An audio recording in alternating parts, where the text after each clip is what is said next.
For first speaker, it's our honor to have Dr. Shouxi Chen, a distinguished professor at the Institute of Health Data Analytics and Statistics from National Taiwan University. Please come up to the stage. His topic is about the Metaverse-enabled precision prevention of cancer, a case study on colorectal cancer. Let's give a big hand.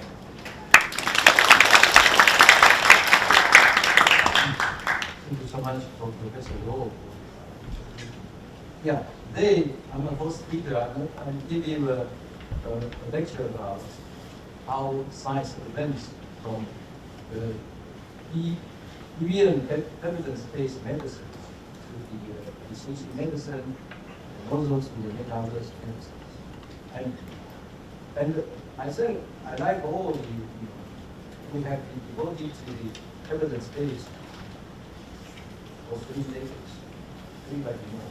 That is of the primary prevention, secondary prevention, and tertiary. But science doesn't stay still. Just by now, we are thinking about the personal life.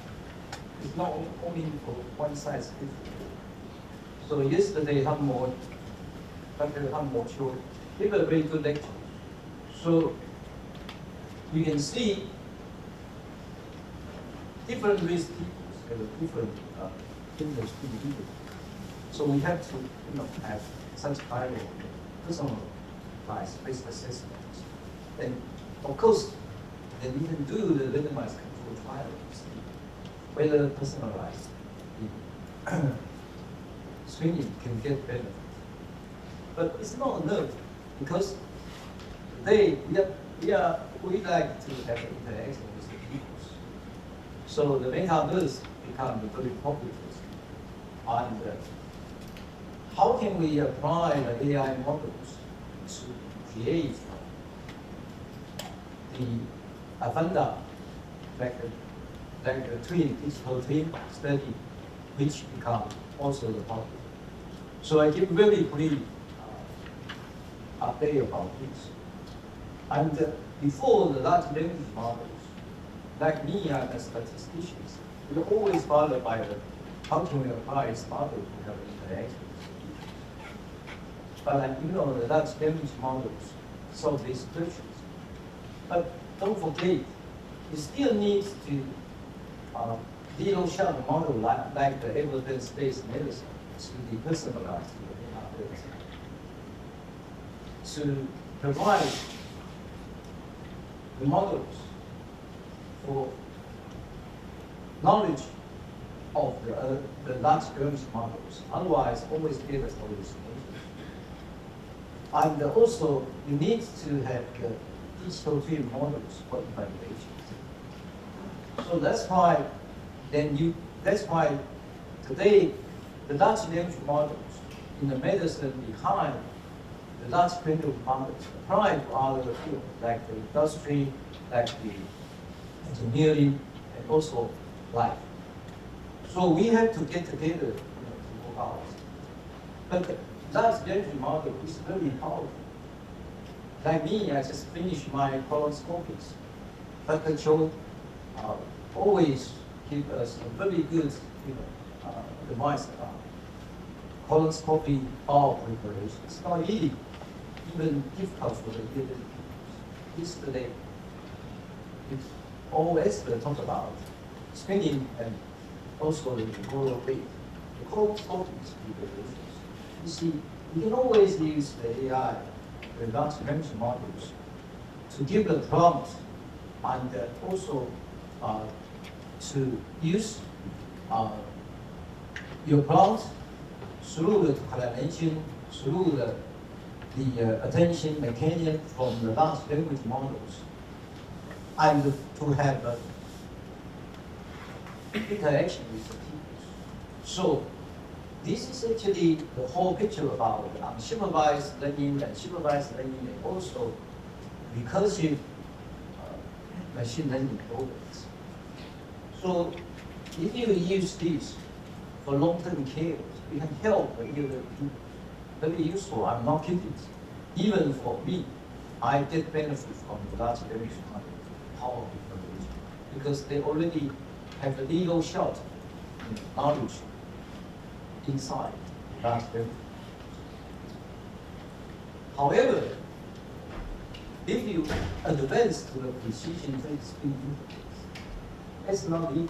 The large language model, I believe, for the time being, even so, it cannot give you an accurate answer.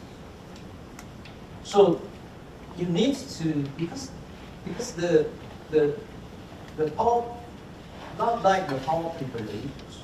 For this one, you need to have a series of the feature abstractions. Then you need to process all the prompt into a series of a flow chart. So for examples, now the long chain is one of the commercial, the large language model. They can compose a series of work into the work you want to do. So you still need to put your prompt here, like this. Then they can answer. But the problem is, how can they get good answers? This is very important. And this is for fundamental yesterday presentations. Because you need to provide the interscreening intervals based on the real data and the modeling assessment, then you can know the answer is correct. So this is actually the precision-free screening means you have to develop the AI machine learning models and put into the large language models and ask the software to help you do that. So this is actually popular. And right now, not only precision-free screening, the personalized question like this always been asked by people. You can ask Hambo, every day he contact patient. Patient always say so many, features and also so many their habits, and they want to ask, what is my personal risk, and what should I do? So this is all question from the OS that we just mentioned yesterday.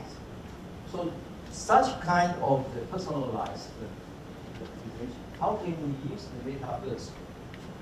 And of course, first of all, if you want to fit in the personalized questions, you need a whole picture framework. I believe this domain knowledge from the risk factors until the secondary prevention, until the tertiary prevention, it needs to whole picture and also the personalized of the genetical assessments, including the epidemics that control provide future features as well.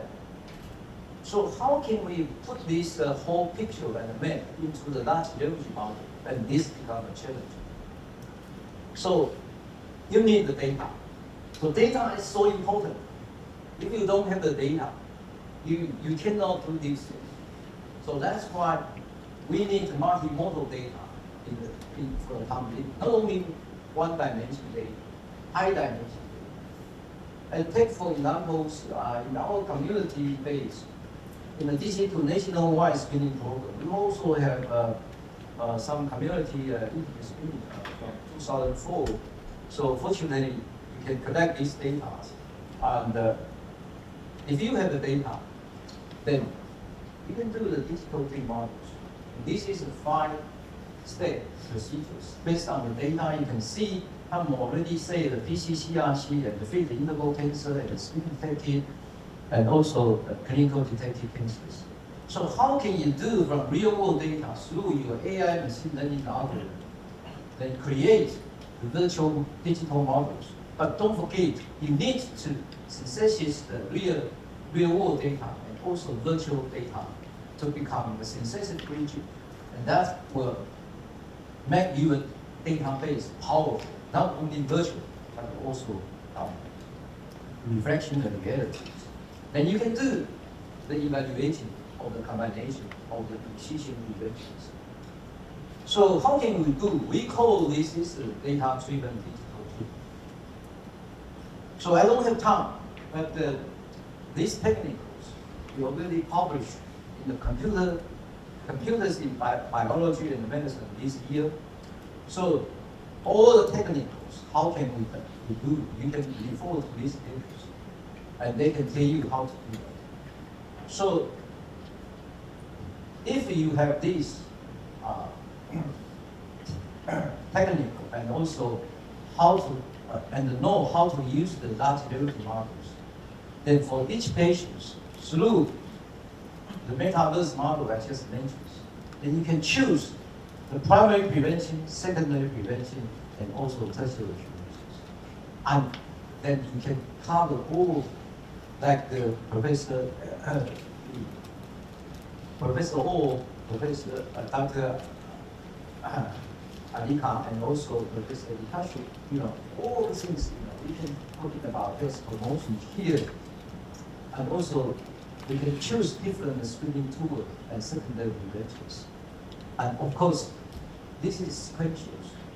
If some of the people still incurable, and will also provide so many different cases for cancers. So how can we use the immunotherapy, tactic cell, in order to be very efficient for the medical resources? So if you can do that, then you can do it step by step by primary prevention for these guys with the features combined and also their habits, and to use the Metaverse models, digital twin models, evaluate without the interventions. And with the interventions, how can we reduce the advanced adenocarcinoma screening detected case and clinical detected case? And this is the benefit from the risk per thousand from 22 to 13 based on your Metaverse model. Just see. And also, you can also put the precision preventions after following the health promotion models. Then if somebody cannot comply with that, or if the health promotion model is still not good enough, how can you do the screening test like the annual fit test or colonoscopy or other tools?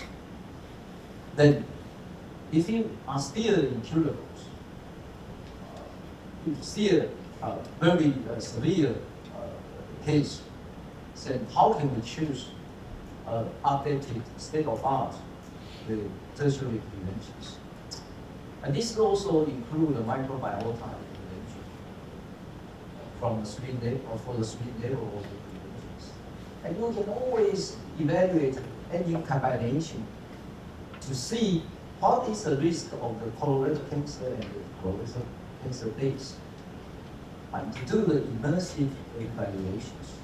And this is actually, right now, we are looking forward to develop.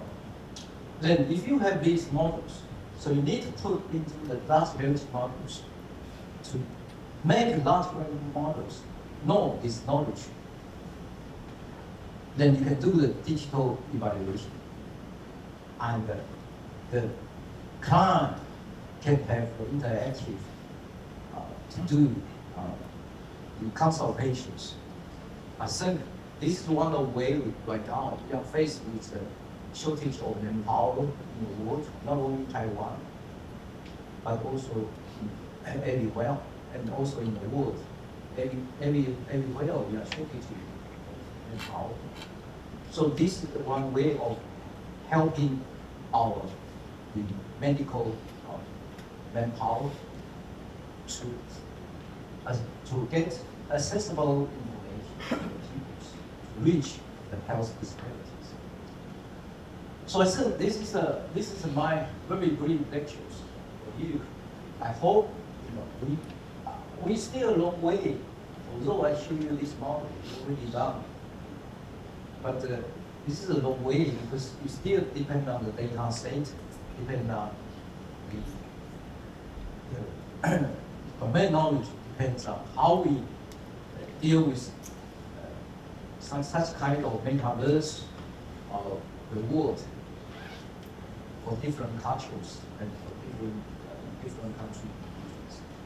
So I take advantage. I'm the president of the IHGS for 20 years. So I have very happy yesterday until now.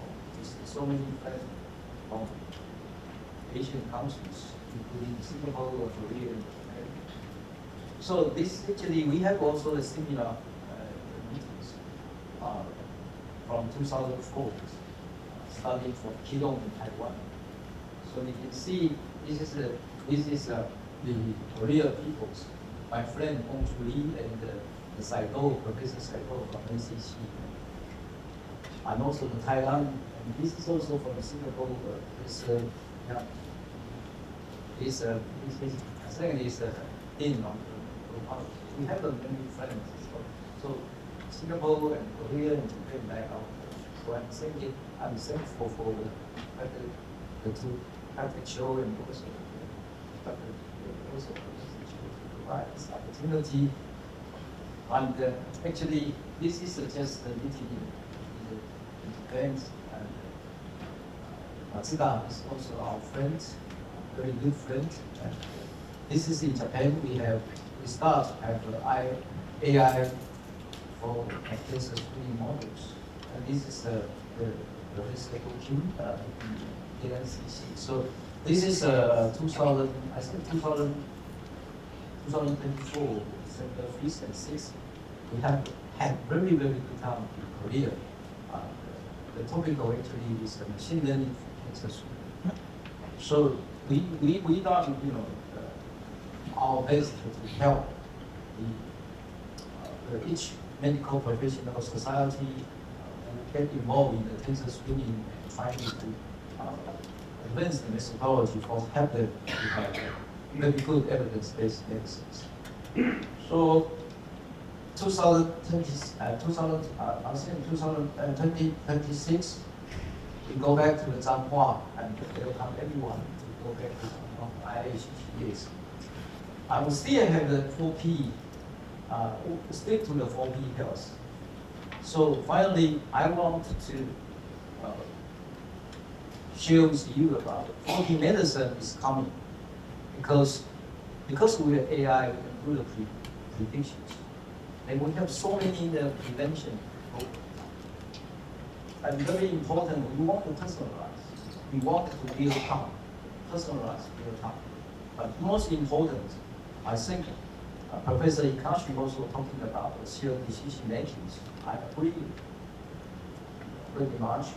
So how can we use the Metaverse to help the 4P, the participations from all the stakeholders?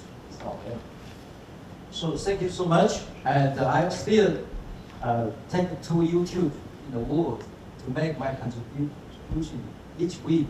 If we have a new knowledge, we put on the YouTube, and Hamo is also one of the mentors for this group.